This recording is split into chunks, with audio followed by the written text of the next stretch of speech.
סוף יום מדליק את החדשות, שומע עוד סיפור עצוב, מדברים עליו יומיים וזה פתאום לא חשוב. עוד כותרת בעיתון והתמונות קצת מוכרות, אוטובוס מלא בדם, עוד מצבה בבית קברות. חייל בגיל 18 נלחם כדי לחיות, עוד לא התחילו החיים ונגמרו בשתי שניות.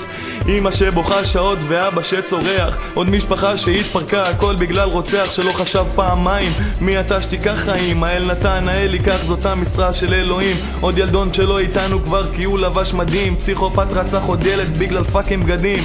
נתן 3 שנים, בסוף לקחו לו את החיים. היה חייל של המדינה, עכשיו חייל של אלוהים. נשמתך בגן עדן, חבר אתה לא בין החיים. ברוך דיין אמת, נשמתך צרורה בצרור החיים.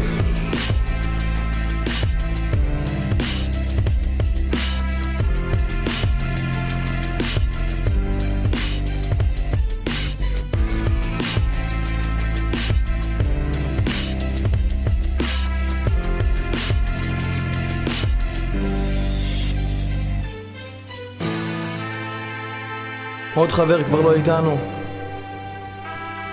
ילד שנקטף. צריך לשים סוף לתופעה. STP, שמור עלינו מלמעלה.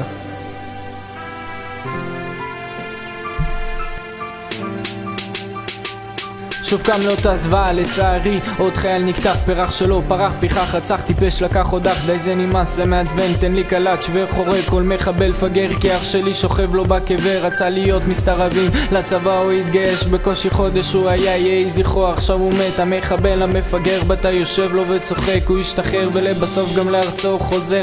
איזה מדינה, ביבי משחרר את כל הרוצחים, בזמן שאני מאבד ליד אחים גדולים וגם קטנים. אם יש פה חוק חינוך חובה ואין פה את השלום, מפחיד לישון באוטובוסים, להסתכל גם בחלון. חייל הרגשת מאוים, תרים את הנשק, יא תותח, עדיף לשלוט בבית הסוהר מאשר להפוך לכתבה. למשפחה שעבדה, מאחל רק שמחת חיים, שירצחו את המחבל כדי לא יחזור שוב לחיים.